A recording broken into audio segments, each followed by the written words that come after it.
Chers frères et sœurs, en Christ, nous sommes très heureux ce matin de vous voir que vous êtes là avec nous pour cette antenne. Et avant de commencer notre émission, nous allons prier, demander que l'Esprit de Dieu puisse nous assister et interpréter sa parole. Seigneur Jésus, tu es le commencement et la fin. Cette nuit, c'est toi qui as veillé sur toute la population, sur nous. Tu as permis que nous soyons encore là, vivants, pour continuer à te servir. Maintenant, nous avons besoin de ta main, ton esprit, sur notre vie et interpréter ta parole et lancer l'alarme, sonner l'alarme, car les temps sont mauvais. Jésus, nous comptons sur toi. Sois avec nous sur cette antenne et bénis cette station de télévision pour qu'une âme puisse écouter quelque part et dire, je dois me réveiller. Au nom de Jésus, nous avons prié. Amen. Amen. Donc, frères et sœurs en Christ, et dans le monde entier, ceux qui nous suivent, nous voulons vous saluer dans le beau et précieux nom de notre Seigneur Jésus-Christ. Ce matin, nous sommes toujours là pour continuer ce débat sur la corruption. L'autre semaine, nous avions posé la question de savoir pourquoi chaque citoyen devrait combattre la corruption. Et nous savons que la corruption emballe tout le monde. Que vous soyez riche ou pauvre, grand ou petit, elle touche tout le monde. C'est tout le monde qui paie le prix. C'est pourquoi chaque citoyen devrait combattre cette corruption. Pour ce jour, comme cela se dit, la charité bien ordonnée commence toujours par soi-même. Nous sommes dans le cadre de l'Église. Nous sommes des chrétiens. Nous voulons que ce monde entier soit pour Jésus-Christ. C'est pourquoi on doit prêcher la vérité. Donc, nous allons nous poser la question de savoir comment la corruption se manifeste au sein de l'Église aujourd'hui. La corruption au sein de l'Église et ses corollaires. Et quelle approche nous autres, nous pouvons donner pour pouvoir essayer d'endiguer ce mal. Donc, voilà le thème du jour. Mais avant cela, je voudrais vous présenter encore ceux qui vont vous entretenir ici. À ma gauche, vous avez mademoiselle Cécile Aminissé, qui toujours travaille avec nous ici. Et ce matin, j'ai un juriste. À ma droite, ici, monsieur Assis Eloge, qui connaît un peu de ce domaine. Donc, c'est ensemble que nous allons essayer de comprendre comment la corruption se manifeste au sein de l'Église. Nous savons que la parole de Dieu dit, l'Église est le pilier de la vérité dans ce monde. Mais si le pilier même est entamé, qu'en sera-t-il pour le monde entier? Voilà pourquoi nous voulons parler de la corruption au sein de l'Église. Mais avant cela, nous voudrons vous rappeler ce que c'est que la corruption en général et voir si elle se retrouve au sein de notre Église aujourd'hui. Donc, nous disons que nous avions dit la dernière fois que la corruption, c'est un mal endémique qui est rentré dans tous les domaines, toutes les sphères de la société. Mais qu'est-ce que la Bible en dit? Qu'est-ce que la Bible dit concrètement de la corruption? Ok? Nous allons quand même lire quelques versets dans Genèse au chapitre 6. Chapitre 6, les versets 1er au verset 8 et le verset 12e que nous allons lire. Genèse chapitre 6. Le premier verset dit ceci. Lorsque les hommes eurent commencé à se multiplier sur la face de la terre et que des filles leur furent nées, les fils de Dieu virent que les filles des hommes étaient belles et ils en prirent pour femmes parmi toutes celles qu'ils choisirent. Le verset 3. Alors l'Éternel Dieu dit, mon esprit ne restera pas toujours dans l'homme, car l'homme n'est que chair, et ses jours seront de 120 ans.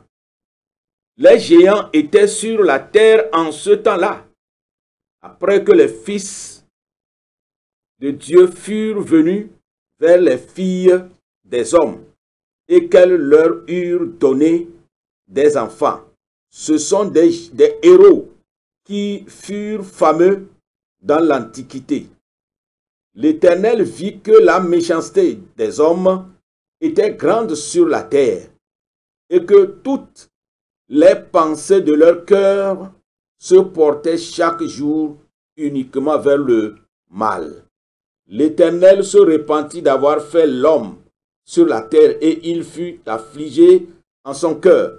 Et l'Éternel dit, j'exterminerai de la face de la terre l'homme que j'ai créé, depuis l'homme jusqu'au bétail, aux reptiles, aux oiseaux du ciel, car je me répands de les avoir faits. Le verset 12. Dieu regarda la terre, et voici, elle était corrompue, car toute chair avait corrompu sa voix sur la terre. Amen. Amen. Voilà ce que la Bible déclare. Donc, du point de vue biblique, la corruption décrit le caractère ou l'état de ce qui est altéré, perverti, dénaturé, falsifié ou détourné de sa prime raison d'être. Okay? Quand Dieu avait créé le monde, l'univers, il ne voulait pas qu'il y ait une fin un jour ou que l'homme meure un jour.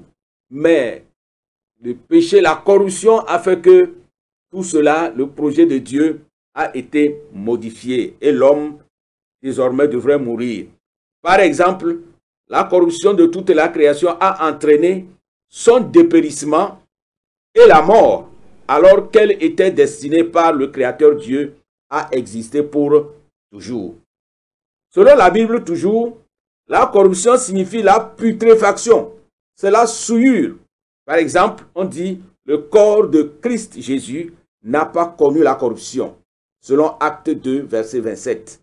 Tandis que le corps de l'homme, nous qui sommes le commun des mortels, nous sommes corruptibles, c'est-à-dire sujets à la putréfaction. En résumé, la corruption, c'est un mal, c'est un péché, c'est une servitude, ce n'est pas une bénédiction. Et la parole de Dieu enseigne aussi que les cœurs dépravés et altérés par le péché sont corrompus et entraînent des hommes à des actes répréhensibles, causant ainsi leur perte. Il est dit que les mauvaises compagnies corrompent les bonnes mœurs. En conclusion, sur cette définition, la corruption, lorsqu'on y réfléchit bien, est une perversion et une dénaturation de la création. Elle se manifeste de nos jours avec plus d'acuité au temps de Noé et de Lot, quand Dieu décida de purifier et d'assainir la création tout entière. Frères et sœurs, voilà ce que nous pouvons dire au sujet de la corruption dans le cadre de l'Église. Maintenant, nous allons laisser la parole à nos invités qui sont là pour nous dire à peu près est-ce que ce que nous venons de dire, la définition que nous venons de donner au sujet de la corruption, est-ce qu'elle existe au sein de l'Église? Selon vous, est-ce que la corruption existe aujourd'hui au sein de l'Église, pilier de la vérité? Est-ce qu'il y a la corruption au sein de l'Église? Vous avez la parole. Okay. Merci beaucoup. Et nous allons dire qu'aujourd'hui, la corruption existe bel et bien dans l'Église, au sein de l'Église. Et si nous voyons ce qui s'est passé au temps de Lot, au temps de Noé, et nous pouvons voir ces événements aujourd'hui, puisque l'Église, de façon générale, aujourd'hui, l'Église de façon générale, si on parle de l'Église de façon générale, on parle, bon, le commun des mortels connaît ce qu'on appelle Église. Même si, en tant que chrétien, nous savons qu'il y a des églises de Dieu et des églises aujourd'hui qui viennent du diable. Vous voyez, de nos jours, on parle de l'homosexualité, du lesbianisme. Bon, en Occident, par exemple, des églises célèbrent des mariages homosexuels. Et c'est ce qu'on avait vécu dans le temps de Noé, dans le temps de Lot. Effectivement. Vous voyez. Donc, la corruption qui est aussi le péché. la putréfaction, la souillure. Aujourd'hui, nous voyons que au sein des églises, il y a cette corruption-là, il y a ce péché-là, que les gens ne dénoncent pas aussi très fort. Ouais. Et on peut même donner des exemples dans différents groupes. Les gens se font des amis avec des responsables, c'est-à-dire ils tissent la relation avec le responsable. Peut-être si on prend l'exemple du groupe de chorale, des groupes des groupes musicaux, groupes musicaux. Bon, quelqu'un qui vient, qui veut qu'on le programme tout le temps, il peut venir voir le responsable du groupe. Il est en bon terme avec lui et ce que lui dit, c'est ce que le responsable fait. Et ça, c'est aussi la corruption parce qu'il amène le responsable à dévier de la bonne voie et à faire ce que l'autre voudrait qu'il fasse. Donc ça, c'est la corruption. Merci beaucoup, frère Assi. C'est bien dit. Mais la semaine, à plus d'une semaine, je suivais les informations à la télévision togolaise. Nous avons, parce que vous avez parlé de l'homosexualité, j'ai acclamé, quand j'ai écouté ce qui est dit là, j'ai sauté et j'ai acclamé fort. J'ai dit vraiment, c'est une bonne décision. Parce que le gouvernement a dit expressément que l'homosexualité est contre nature. C'est contre nature. Et ce n'est pas une relation qu'on doit entretenir. C'est une maladie. Et les autorités ont pris vraiment la bonne mesure pour endiguer ce mal-là. Vous voyez, ça existe même au sein des églises. En Occident, c'est abondant. Maintenant, ça arrive ici, chez nous, en Afrique. Mais nous rendons grâce à Dieu que les autorités ont l'œil ouvert pour dire, il n'y a pas ça, il n'y a pas question. Malheureusement, à côté de nous, pas loin, il semble que les gens avaient vraiment, en tout cas, ils avaient molesté les gens qui vivent de cette manière et ceux qui les ont molestés sont enfermés présentement en prison. Donc, vous voyez, vraiment, ailleurs on dit oui, mais nous ici au Togo, nous disons non. Ça, c'est une corruption. Bon, mademoiselle, est-ce que tu as quelque chose à nous ajouter sur ce que le frère vient de dire? Okay. Merci beaucoup, pasteur. Je salue les téléspectateurs. Bon, je voudrais commencer comme ça. Quand on parle de l'Église, je voudrais dire que ce n'est pas les 4 murs dans lesquels nous nous trouvons pour adorer. Voilà. Ce n'est pas ça l'Église. L'Église, c'est moi. L'Église, c'est mon frère. L'Église, c'est lui. Et c'est l'ensemble des chrétiens dans le monde entier. Ceux qui ont cru au Seigneur Jésus, ceux qui ont donné leur vie au Seigneur, qui ont dit qu'ils vont l'adorer, ce sont ceux-là qu'on appelle l'Église. C'est l'ensemble des chrétiens dans le monde entier. Et pour répondre à la question, je pourrais dire oui, il y a la corruption dans l'Église. Et c'est très clair, ça se voit. Il y a la corruption. Et ça se manifeste dans beaucoup de domaines. Et avec le temps en allant, nous pouvons aller de ça. Voilà, merci beaucoup. Donc, nous sommes d'accord, nous tous, nous sommes d'accord. Vous qui nous suivez, vous êtes d'accord avec nous qu'il y a la corruption au sein de l'Église de Jésus-Christ aujourd'hui.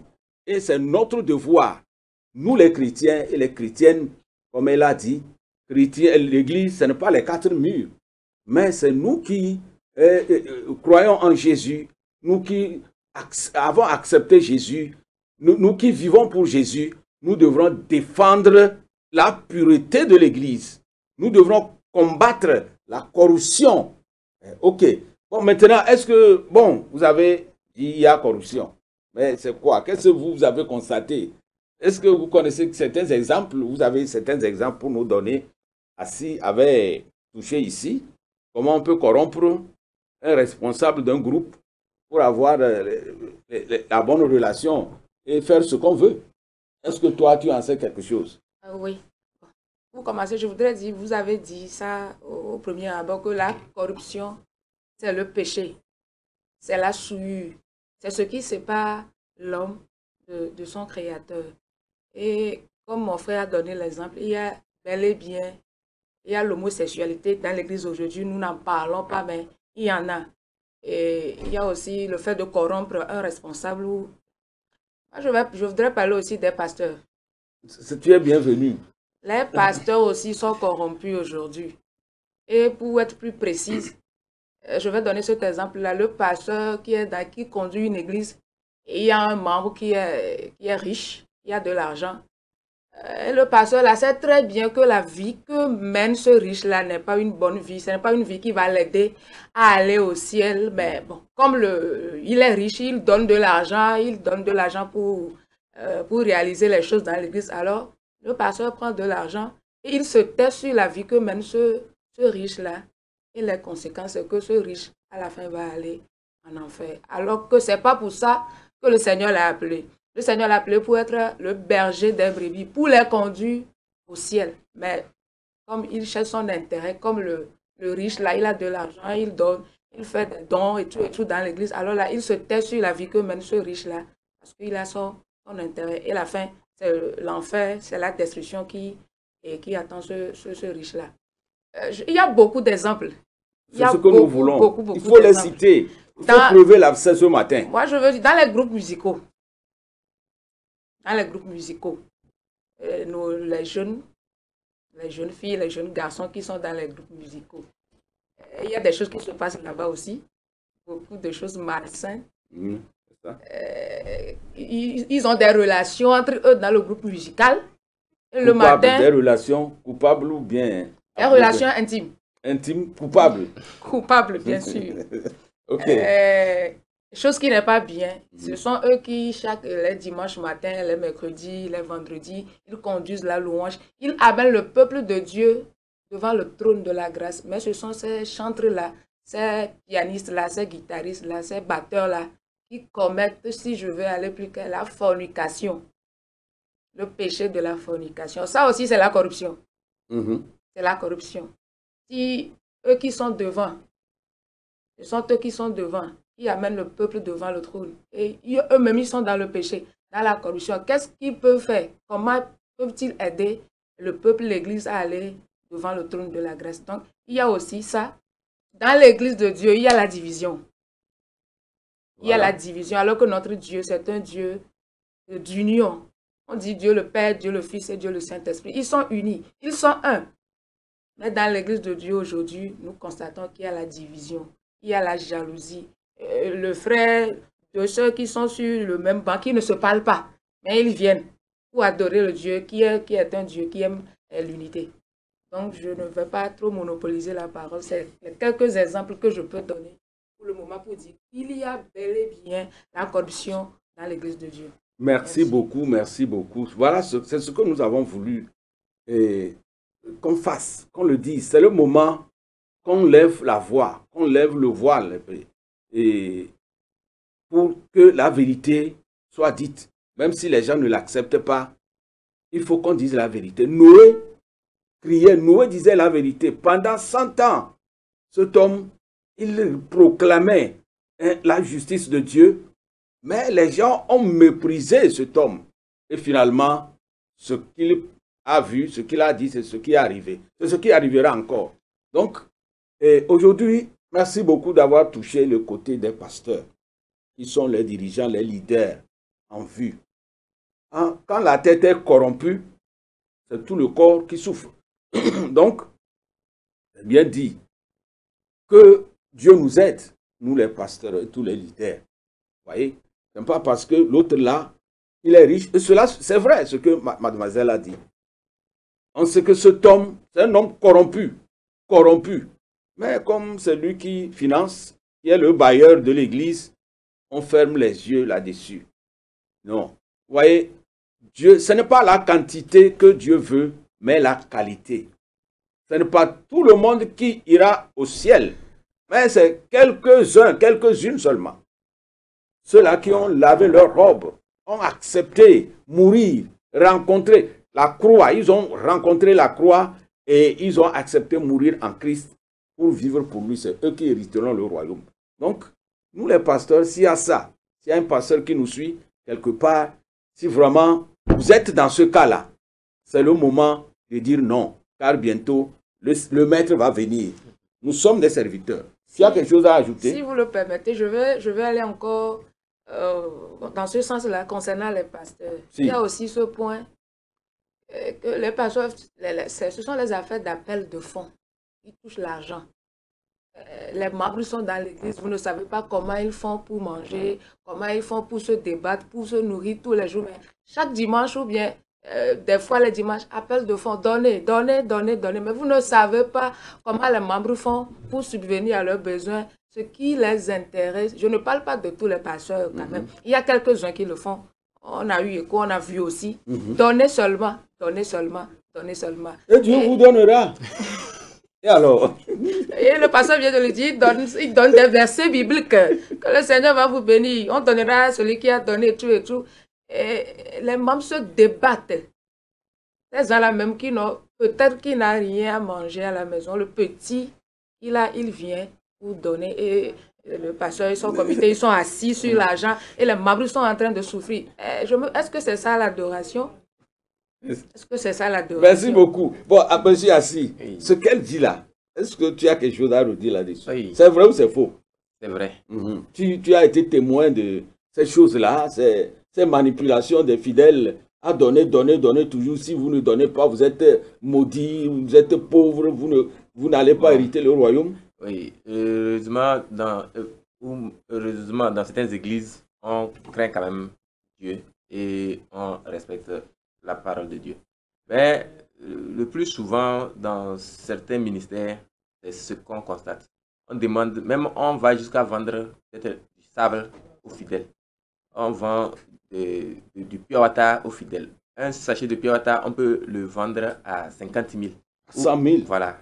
Où on dit chaque prière a son prix. Toi qui donnes 100 000, tu as ta prière à part, ta bénédiction est à part. Toi qui donnes 50 000, ta bénédiction aussi à part. Ce n'est pas la même bénédiction que celui qui a donné 100 000. Celui qui investit plus, il va gagner plus. Gagne beaucoup. Or, c'est Dieu qui donne. C'est Dieu qui bénit. Ce n'est pas le pasteur qui bénit. Mais le pasteur sait qu'en utilisant ces astuces-là, il va amener le fidèle là à donner beaucoup. Et ça, c'est pas bien. C'est la corruption. C'est la corruption. Donc, il faudrait qu'on sait ça. Parce que on crée vraiment des blessures. Parce que celui-là, tu lui as trompé. Et il a amené des millions. Il a investi dans l'œuvre de Dieu. Bon, lui, il pense qu'il est sur la bonne voie. Mais les résultats ne viennent pas. Parce que d'ailleurs, même toi, tu le dis, tu n'es pas loin. Ça dit, tu n'es pas accompagné de la bénédiction de Dieu. Tu n'as pas la main de Dieu sur toi. Parce que tu as menti. Lui, celui qui a investi, il n'aura pas les résultats escomptés. Et finalement, il va dire, Dieu l'a réellement, non, Dieu, je ne crois pas que Dieu l'a béni parce que j'ai donné beaucoup d'argent et je n'ai aucun résultat. Et finalement, tu n'es pas en train d'accomplir l'œuvre de Dieu, mais c'est l'œuvre du diable que tu es en train d'accomplir. Merci beaucoup d'avoir touché cet aspect-là. Vous voyez, l'avènement de coronavirus là nous a fait voir une autre face de la réalité. De la réalité. Certains membres, comme les églises sont fermées, ils ont dit, ouf, nous allons respirer. C'est la réalité.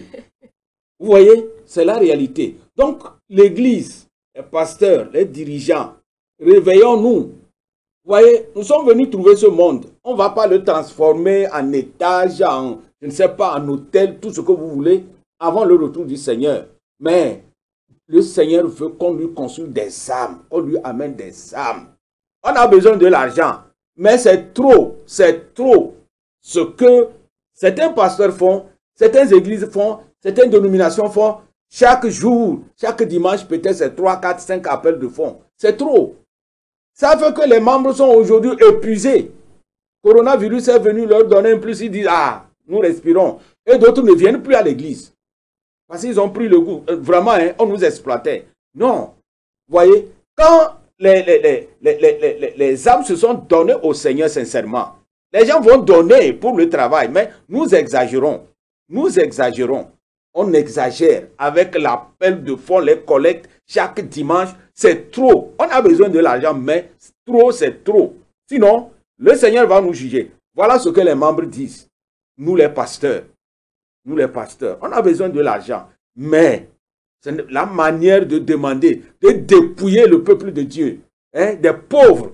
Elle a dit, nous ne savons pas ce que les membres la font pour survivre. C'est vrai. Excusez-moi, pasteur, pour être plus précis, moi-même j'ai été témoin d'un cas qui m'a vraiment touché.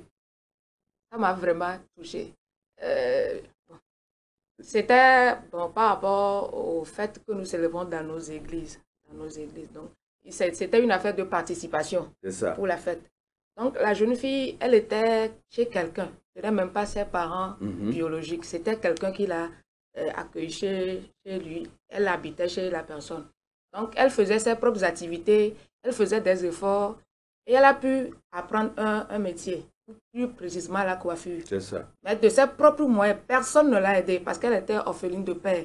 Mais sa maman l'a abandonnée, elle est partie. Donc c'est quelqu'un qui l'a accueillie chez lui, elle était là-bas. Elle vendait des choses, des petits trucs. Elle a fait sa formation de coiffure et elle a fini la formation. Maintenant, il reste à payer les autres frais pour les examens et autres. Moi, je connaissais son cas. Elle se débattait, elle faisait ce qu'elle peut. Et le jour où on était venu à notre réunion, oui. Et le pasteur était là pour nous assister. Et là, il est venu. Quels sont ceux qui n'ont pas encore donné leur participation? Il m'a dit, je peux me lever. Mais elle ne va pas mentir aussi. Elle n'a qu'à se... Elle s'est présentée. Et elle a pris son courage à deux mains. Elle s'est levée. Et le pasteur s'est approché. Oh, pourquoi tu n'as pas donné? Et il parlait avec... je le vois. Arrogance, quoi.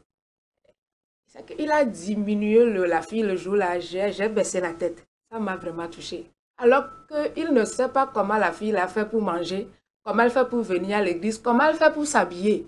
Elle n'a qu'à donner. Il parlait, disait des trucs vraiment, ça m'a vraiment touchée. Oui, non. Donc, et ça l'a vraiment découragée. Si c'est comme ça, s'il vient, si c'est comme ça qu'on va la traiter, c'est pas la maltraiter même. Elle sait ce qu'elle vit, elle sait comment elle vit comment elle se défend pour venir. Merci beaucoup, merci pour cet exemple. Mais bon, vous savez, des fois, nous les pasteurs, on ne sait pas tout. On pense que chez les autres, c'est mieux. Non. Moi, j'ai été membre avant de devenir diacre, pour devenir pasteur, etc., etc. Je sais ce que les gens supportent.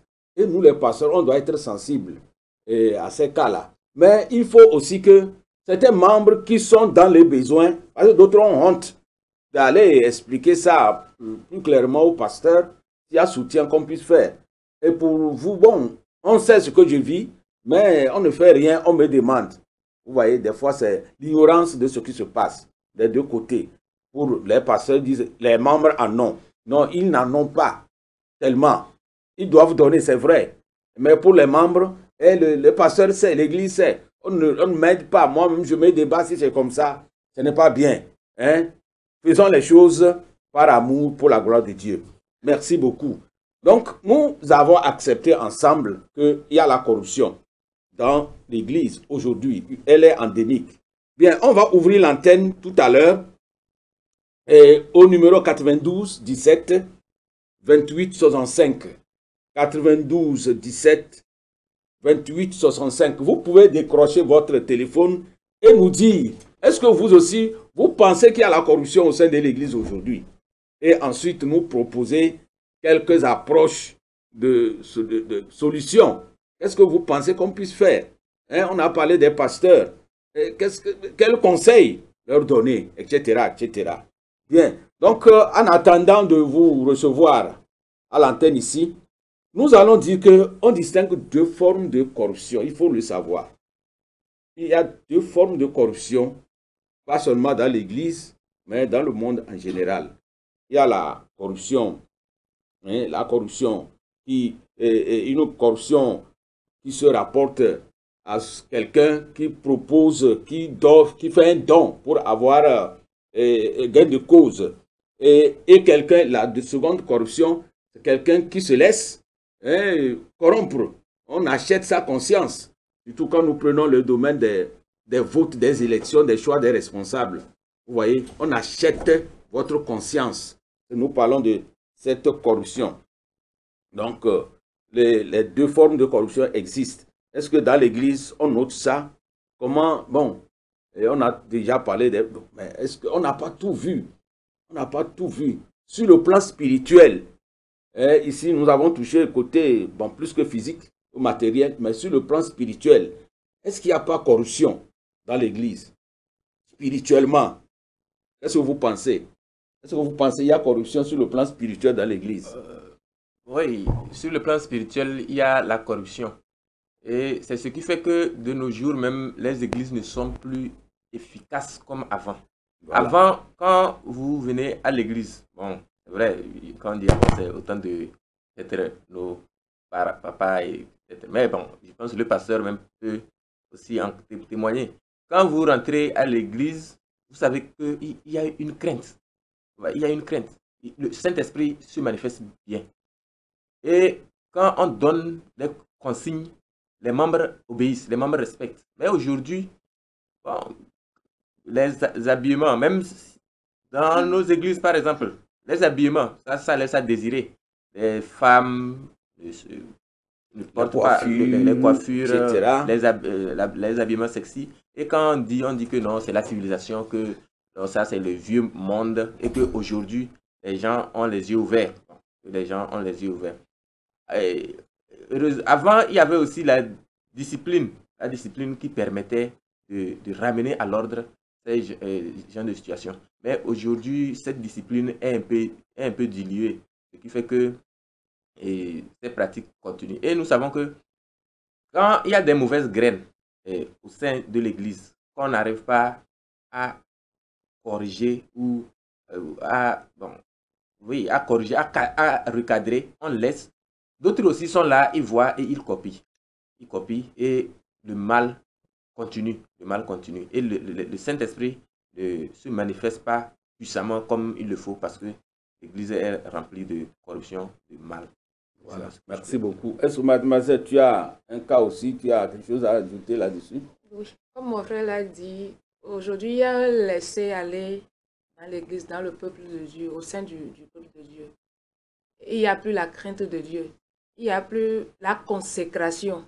Il n'y a plus la vie de sanctification. Tout le monde fait ce qu'il veut dans l'Église. Tout le monde fait ce qu'il veut. Et il a parlé de l'habillement. L'habillement, la coiffure, tout ça là. On n'a plus le temps pour Dieu. Et on a laissé même le monde qui est rentré dans l'Église. On a laissé le monde. Alors que c'est nous qui devons convertir le monde et amener le monde vers Christ. Maintenant, nous avons laissé c'est le monde qui nous a convertis, si je peux le dire ainsi. C'est le monde qui nous a convertis, alors que ça devait être le contraire. Merci de certains chants, certaines danses. Tout est mélangé aujourd'hui. On ne sait plus ce qui est les choses de Dieu, ce qui sont les choses du monde. Tout est mélangé, on est là comme ça. Merci beaucoup. Nous sommes dans l'église. Ce matin, nous sommes dans l'église. La charité bien ordonnée commence toujours par soi. Il faut crever l'abcès. Nous devrons crever cet abcès-là. Hein, que ce soit du côté des pasteurs, que ce soit du côté des membres, on doit dire la vérité. Il y a la corruption active. Active. Quand vous faites pression sur quelqu'un, vous lui proposez quelque chose pour avoir gain de cause, ça existe. Ou bien, c'est quelqu'une qui, par ses avances, veut obtenir quelque chose de toi. Cela existe. Sur le plan moral, dans l'Église, cela existe. Corruption morale, corruption spirituelle. Prenons exemple des prières qui se font. Est-ce qu'il n'y a pas la corruption dans ces prières? Est-ce que c'est de bonnes prières qu'on fait? Les prières dangereuses, les prières d'attaque, ceci, cela. Est-ce que c'est ce que la Bible a enseigné? Vous ne voyez pas là où c'est ça qui a tué la vie spirituelle de l'Église. Le Saint-Esprit a honte de nous. La Bible dit quelque part, hein, Dieu n'a pas honte qu'ils soient appelés leur Père. Des fois, il y en a qui disent Dieu est mon Père et Dieu a honte. Le Saint-Esprit a honte des pratiques, hein, des veillées où on va chasser les démons avec des bâtons. Vous voyez, c'est une corruption. Il faut qu'on dénonce ça. Et que l'Église se réveille. Qu'on se réveille. C'est la corruption. Est-ce que ce que je dis là, ça existe? Oui. Ça existe. Ça existe. Est-ce que c'est de bonnes pratiques? Non, ce n'est pas de bonnes pratiques. Ça existe. Aujourd'hui, heureusement, il y a les réseaux sociaux, les WhatsApp, tout ça là. Même si on n'est pas témoin oculaire de certaines pratiques, on voit quand même sur les réseaux sociaux ce qui se fait. Dans beaucoup de pays africains. Oui, non, à côté, Côte d'Ivoire, ça existe là-bas. Ils font les gens, il y a des pratiques démoniaques. Vraiment démoniaques. C'est des gens qui utilisent le serpent pour délivrer. Vous voyez, des gens qui amènent un animal au sein de l'église et on demande aux fidèles d'apporter des couteaux pour tuer l'animal vivant comme ça. Comme ça, les démons là-bas. Voilà, c'est le démon qu'on est en train de tuer comme ça. Sur certaines images, même, on demande aux fidèles de venir avec les coupes-coupes, avec les balais, avec quoi, et on frappe le sol, que c'est le diable qu'on est en train de tuer. Que c'est le diable qu'on est en train de tuer. Alors que ça, c'est je ne sais pas quel diable. J'ai vu une image là, on était en train de délivrer une fille. Le pasteur est en train de délivrer une fille. Il met son pied sur le sein, le bassin de la fille, et puis il pompe. Il pompe. Ouais, c'est où? Quel verset biblique a dit ça? Où? Vous voyez, c'est des pratiques démoniaques. C'est ça qui corrompt, mais on dit l'église. Tellement qu'aujourd'hui, nous les pasteurs, on a honte. On a honte d'être appelé pasteur, quoi. Et quand vous avez un problème, vous arrivez auprès des autorités, là, on dit, ah, c'est le pasteur. C'est ça, moi je vis ça. Vraiment. Votre cause est juste, mais on dit pasteur. On pense que nous tous, nous sommes ce que les gens font. Et on ne fait plus de distinction. Vous voyez, là où la corruption amène.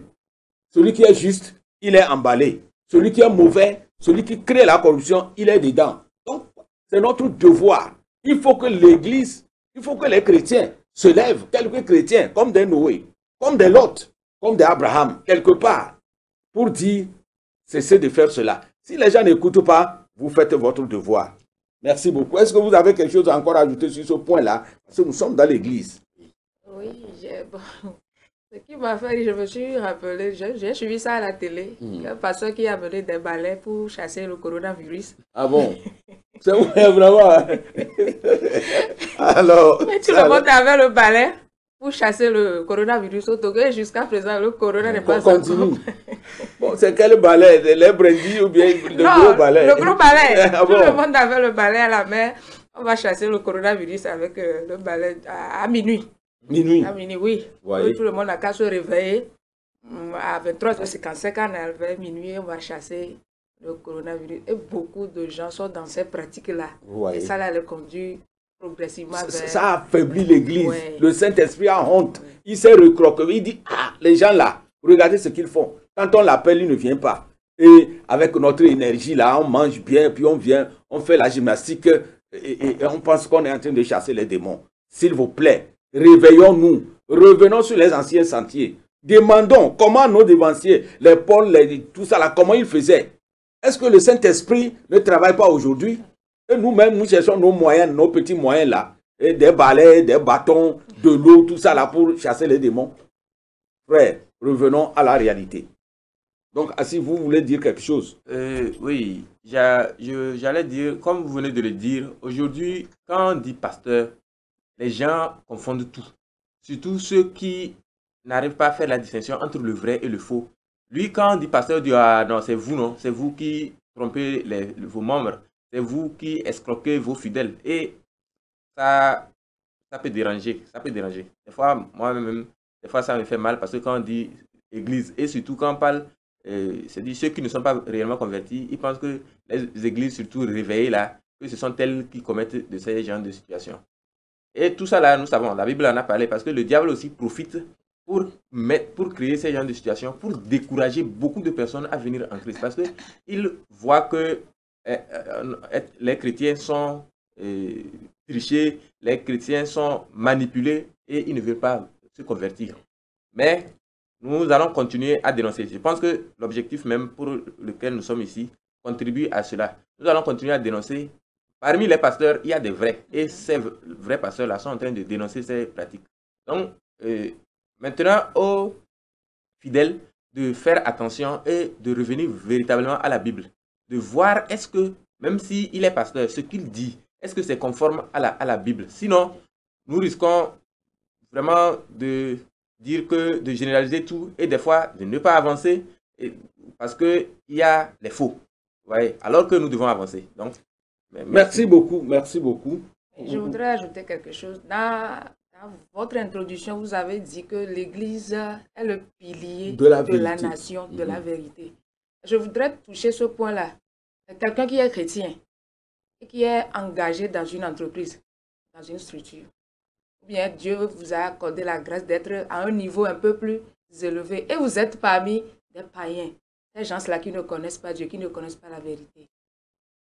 Et vous aussi, vous rentrez dans la corruption, dans cette affaire de corruption-là. Vous savez très bien que ce que vous faites là, ce qu'on vous propose là, ce n'est pas bien. Mais on vous appelle chrétien, tout le monde vous connaît en tant que chrétien dans cette entreprise-là, et vous faites ça. Comment ce que vous faites peut encourager les gens à venir vers votre Christ? Si on parle d'église, je disais que l'église, c'est l'ensemble des chrétiens dans le monde entier. Donc, nous sommes églises partout, dans nos maisons, dans notre atelier, dans notre travail, partout où nous sommes chrétiens. Maintenant, tu es chrétien là-bas, tu es le pilier de la vérité, alors que ta vie ne montre pas en réalité que tu es chrétien.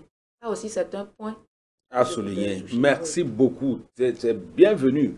Vous savez, la Bible dit que le chrétien, nous sommes le sel, n'est-ce pas? Oui. Et la lumière du monde. Et partout, Dieu fait qu'il y a un chrétien dans un coin. Vous voyez, quand le sel n'est pas dans la sauce, c'est devenu fade. Les chrétiens doivent jouer ce rôle-là. Si vous êtes seul dans une entreprise, comme mademoiselle venait de le dire, il faut apporter, réveiller les gens là-bas. Et maintenant, certaines entreprises, vous allez voir pourquoi on utilise plus les femmes aujourd'hui. Pourquoi? Parce qu'on s'est aperçu que les femmes, elles disent un peu plus la vérité, pas toutes. Mais elles ont la crainte de Dieu, elles font mieux, elles se réservent plus dans cette question de plonger la main dans les caisses, tout ça là. C'est ça. Et d'autres sociétés cherchent des chrétiens. Je vous le dis, beaucoup nous suivez. Vous voyez, les gens du monde savent que parmi les chrétiens, il y a de vrais chrétiens. J'avais un jeune homme, présentement, il se trouve en France, il s'appelle Jean. Peut-être il peut nous suivre et savoir que je parle de lui. Il s'appelle Jean. J'étais à Ijolé, dans le temps. Il était fiancé. C'est un jeune homme qui est tellement obéissant. Jean, il est plus géant, plus fort, plus costaud que moi. Mais quand je lui dis, Jean, agenouille-toi, abaisse-toi là-bas, il va le faire. Tu dirais comme un chien. Mais ce n'est pas qu'il est bête, non. Donc, il travaille au grand marché, la société Banamba, il était le financier là-bas, le caissier. Il est venu un matin, je dis, Jean, tu arrives premier au service. Tu quittes dernier au service. Et à la fin du mois, fais le bon compte à ton patron. C'est ça qui va témoigner que tu es chrétien. Il m'a suivi. Il vous suit bêtement. Et comment Dieu a béni ce jeune homme. J'étais content. Et jusqu'à qu'il se fiance, tous les conseils que je donnais. Avant, il était fiancé, il prend la fiancée sur la moto, il sort. Et je dis, monsieur, quand les gens vous voient balader comme ça, ils disent, vous êtes déjà marié. Un jour, on dit que vous vous mariez, il dit, mais les gens que nous connaissons, les gens disent qu'on ne nous a pas enseigné ça. Je dis, bon, maintenant, trouve quelque chose pour ta fiancée, elle n'a qu'à aller dans son petit commerce, toi aussi. Et c'est ce que Jean a fait. Tellement que, une année là, on lui a acheté une voiture neuve. Son patron, c'est un musulman. Il lui a acheté la voiture neuve. Il dit, prends ça pour venir au service. Il est encore venu chez moi le matin. Il dit, pasteur, on m'a acheté voiture. Mais je ne veux pas conduire voiture. Je dis, ah, mais, ouais, non. Il veut aller à moto. Aujourd'hui, il se trouve en France avec sa famille. Comme ça, banalement. Dites la vérité. Les autorités du pays, les gens du pays, ils veulent des gens sérieux, des chrétiens sérieux, pour les mettre sur la caisse, là où on ne va pas voler. Sachez ça, c'est un don, c'est une grâce que Dieu nous a faite. Chrétiens, sachez ça. Si vous êtes sérieux, vous allez trouver du travail. Et vous qui allez, là où on vous met là, vous n'allez pas plonger la main dedans pour faire jouer la société. S'il vous plaît. Donc, merci beaucoup pour tous ces apports. Vous avez quelque chose à dire, sinon, on rappelle, si quelqu'un peut nous appeler 92 17 28 65, il reste quelques minutes, on va terminer. Sinon, on propose maintenant les approches. Quelques approches de solutions. Vous voyez que ça gangrène l'église, ça affaiblit l'église. Ça fait que maintenant les gens sont fatigués. Les chrétiens sont fatigués. Les gens ne disent pas la vérité, la corruption. Hein? Il y a beaucoup de choses, on n'a pas tout dit. Mais voilà, on va, si vous avez quelques approches de solutions. Par exemple, vous avez parlé des pasteurs. Quel conseil vous voudrez donner aux pasteurs pour que ces pratiques de collecte répétitive chaque dimanche, on presse, c'est comme une orange qu'on presse finalement quand il n'y a plus de jus. Qu'est-ce qui arrive? C'est ça. Vous avez quelques conseils pour nous? Bon, ok. Ce qu'on peut donner comme conseil, c'est que les pasteurs cherchent réellement à voir la condition dans lesquelles, les conditions dans lesquelles vivent très bien dit. Les fidèles. Ouais. Et que aux fidèles aussi, nous allons demander d'être eux-mêmes. Vous voyez, l'histoire d'appel de fonds, certains se peinent. Il faut dire la vérité. Si vous n'avez pas d'argent, vous n'avez pas d'argent. Vous voyez, si vous n'avez pas d'argent, vous n'avez pas d'argent. Et aux pasteurs aussi, il ne faut pas utiliser les moyens. C'est vrai, quand vous donnez Dieu béni, ça c'est vrai. Quand vous donnez Dieu béni, mais il faut donner librement. Il ne faut pas donner avec contrainte. Il ne faut pas que aussi les pasteurs utilisent les astuces pour amener les gens à donner à contre-cœur. Ça aussi, ce n'est pas une bonne chose. C'est une corruption. Voilà, c'est une corruption, ce n'est pas une bonne chose. Donc, si c'est comme ça, le fidèle n'est pas béni. Et même si le fidèle n'est pas béni, l'œuvre de Dieu n'avance pas. Parce qu'il faut que la personne donne bien et que Dieu le bénisse davantage pour qu'il donne encore mieux. Si on comprend, si on enseigne bien le bien fondé de donner, les gens vont donner librement. Ils seront bénis et l'Église va croître spirituellement, même matériellement. Vous voyez? Mais quand on utilise des astuces pour soutirer l'argent de toutes les manières, l'Église ne va pas avancer. Ça, c'est sûr. C'est une corruption parce que Dieu n'est plus avec nous. Cela, au début, ça paraît comme ça grandit. Voilà. C'est bien, mais à la longue, c'est la tour de Babel. C'est une tour de Babel que nous sommes en train de construire. Donc, merci beaucoup pour ce conseil. Parce qu'on doit construire l'église de Jésus, mais pas avec l'esprit de fraude, de vol, de mensonge et de corruption. Nous sommes en train de construire des châteaux de sable.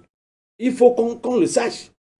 Et dans l'église organisée même, il y a des structures, des manières pour soutirer de l'argent aux membres. Il faut qu'on cesse. Il faut cesser de faire ça. Parce que le Seigneur voit, il connaît. S'il se tait, ce n'est pas qu'il est d'accord avec nous. D'autres disent, mais on a fait ça, on a avancé jusqu'ici, donc c'est bien. Non. Oui. Oui, allô? Adam Nyamea. Oui, so encore reficato. Ayo namia. Mito ngoche. Le koyo namio. Encore. Allô? Maunyo. Nyaka jibe aso do nyame, nyaka jibe apo, nuka jibe aglo. Meta sena mebe ejo wo miele ya ejo ani tonye. Enya ito mi bla. Enya vive ni le bla. Ele bena ni ame yo nenye so gbagbe ni ame ni ha me tola. Ni ale bena mo pe nya kepia. Yema. Enya vive ke na le muti na be na ko to mi abe ni san ti re nye pe e obo mi to mi le doa ni ame yo nenye gbala lo ni ame yo nenye tola. Ni awole lawe ha me de pe. Yema. Ni abe dirija o dire de titi wa o na tutu agbo na wo yo ha o bi ale pe na ha me jo ne ton ko be de. Yema. Pa to no funado. No kimia pa to do kwa. Ni tanasi ti ya jadi. O ni ni da do ha o me a. Ni to mu je bi mi awa ni o mi ba ona. Aloke ha me ti ma ti na go be. Pastor, il y a qu'un autre bon de comment on est né. On n'est pas bon, mais avec qui on n'est pas Bodo problème de l'année. On a encore de nous sommes venus à nous sommes à dédier. On n'y a pas de, on y a que de il y a eu que pour la gamme de tout les tours de donner de la gérer ça tu vois. Il y a que là le gérer de médias, mais pour des choses comme la famille Abraham et Aoumé. On y a mieux de maman ou tassé. Nia ame jo la be jo de mama uta se pour la lawa la be pour la lawa la jo de mama uta se la pe nia ame jo ko jado yeba o ko moji ne ke nia ame jo nia tena o ni le be ya ne kamela tiwa la sonda ne gamela tu la iko do ko ma be jo matinga i jofu o mi de la na o me e ko me ngebe no li jo no akoma wa pe de ko de ko wa matinga wa ana ni ko e wa le ni ya me so bo te le fun bo pe ha me e lo le ba kristo pe ha me ape ko la ga o ta wa o ta ko mo ka ni akọ la wa ni la pe ìṣòro ke o ona ni ko ya ni a ko se ni a pe ma bla o la ni la o kan du no me wa o to gide na o ti a o pata la ko do do le ma o to ku se ni e jala nu e ma vovo me e va kuro ape e to ku ku de me ame ko so gbo ma o ne de nkan ni le ni se o ko ni a ko ta ya o dinamia e la te ni a o ji ma o ne yira mi ma o yira o lo do gbere mo che to na mi. Amen. Merci. Voilà un frère aussi qui s'inquiète. Vous voyez, la corruption là, ce n'est pas seulement au niveau des membres. C'est la tête. Je dis quand la tête est malade, tout le corps souffre. Il faut que les dirigeants, les grands, les hautes autorités qui sont là, qu'on revienne, qu'on dise, est-ce que ce que nous faisons, nous avons mis des systèmes sur pied, ceci, pour collecter, est-ce que c'est bon? C'est la question qu'on doit se poser. On doit donner. On doit bâtir, mais les systèmes que nous avons mis en place pour collecter des fonds, est-ce que c'est bien, est-ce que c'est bon? Dieu veut cela. Sinon, c'est l'enfer. Vous voyez, au temps de Noé, les gens faisaient plus que ça. Les gens, ils avaient de belles choses, mais Dieu a détruit ça. Donc revenons et posons-nous la question de savoir est-ce que nous faisons la volonté de Dieu. Voilà, notre temps est tellement fini, presque, et nous avons reçu un appel de Montien. Et est-ce que vous avez quelque chose encore à ajouter rapidement pour qu'on puisse conclure? Moi, je voudrais dire, le temps est pratiquement parti. Nous devons prendre conscience de nous-mêmes. Nous devons... Oui, allô? Allô? Encore, il y a des encore. Maouyon? Maouyon comme il Maouyon, bon, il y a quel asile? Oh, pastor,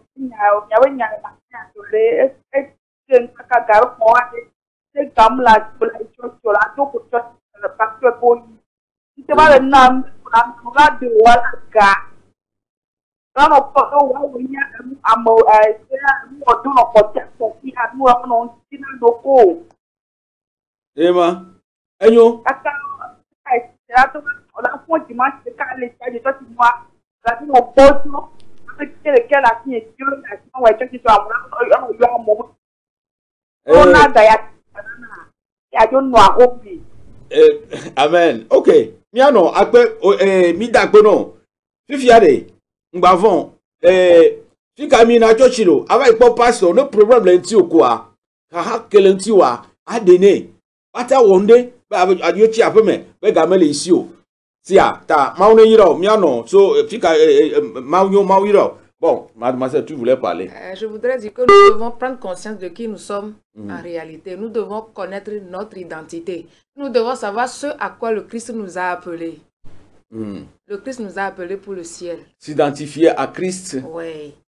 Si nous connaissons qui nous sommes en réalité, il y a certaines choses que nous ne pourrons jamais faire.